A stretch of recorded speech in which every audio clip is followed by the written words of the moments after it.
Hi there. I think I'm onto something big today. Try to pay attention to the rhythmic elements in this short piece of music.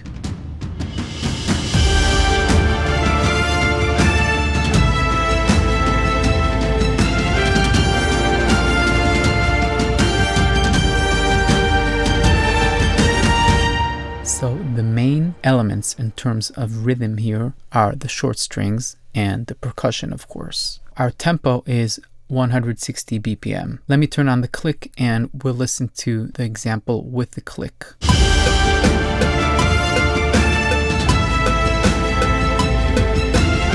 In the percussion, instead of a regular drum groove accenting 2 and 4, like 1, 2, 3, 4, we have accents on the 3.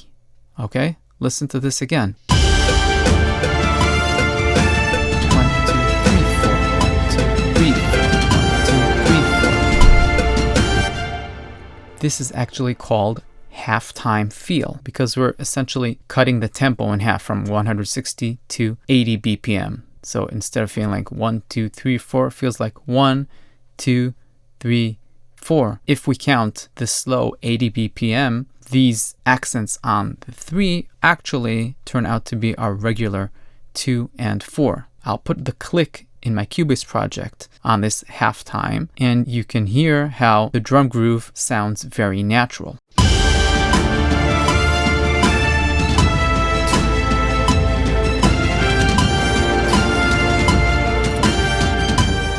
Okay, so we've got 1 and 2 and 3 and a much more regular feel. The long sustained chords in the strings and the brass chords are also giving this halftime feel of 80 BPM. So why don't I just call this an 80 BPM piece? Why do I insist on saying that it's at 160? That is because we have 2 more layers that are going in a much faster pace. The short strings, which I mentioned before, and all these little filler notes in the percussion. I'll solo the short strings and the percussion to make the point clearer.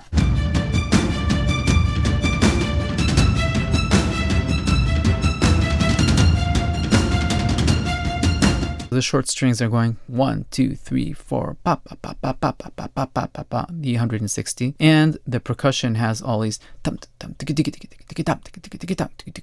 and feels less like something that belongs to a slow 80 BPM tempo. Why is this important? What's the big deal? Well, I think this may actually be the secret to making your music sound huge. That is because multiple layers of rhythm give us this sense of scale and size. You need a point of reference for your brain to register something as big. Okay, imagine yourself walking blindfolded into a room, and when your blindfold is removed, you see a big desert landscape in front of you. Is this a real vast landscape stretching out into the horizon? Or is it a painting of a landscape just a few feet away from you? You can only tell if you start moving, and then you have your own movement and your size as reference. I'm sorry for the weird example, but I hope you get the point. So in our example, the slow elements, the halftime percussion hits, slow chords in brass and strings, and relatively slow melody are the huge far landscape moving slowly. The short strings and the fast filler percussion are the close-by landscape moving fast under our feet. If you're still unconvinced about this, let me show you 2 alternate versions that I've created for this musical piece, in which I've removed these contrasting elements and put everything in the same kind of rhythmic feel. In the first example, I have everything going in the faster tempo. So this will feel like everything is in 160 BPM. The percussion will now sound like this.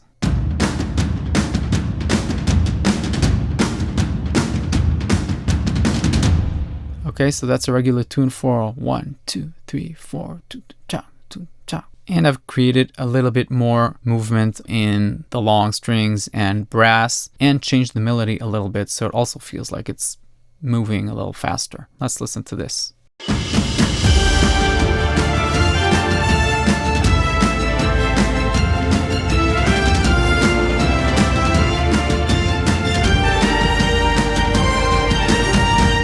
I'd say this is much less impactful, much less epic feeling. The percussion is giving all, but the overall feel is not of something huge, more rhythmic, but sort of smaller. The second version is the exact opposite. I removed the fast-moving percussion notes and turned the strings from 16th notes to 8th notes. Let's listen to how it sounds now.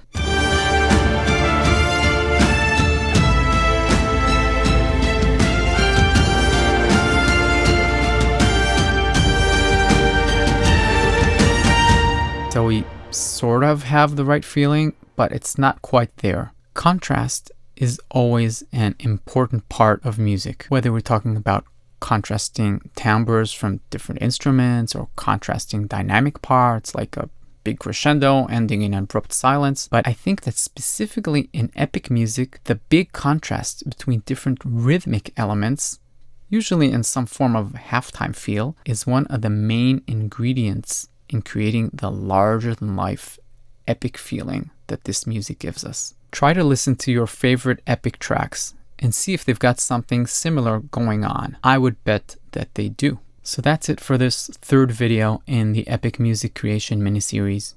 Be sure to check out the first two if you haven't done so yet.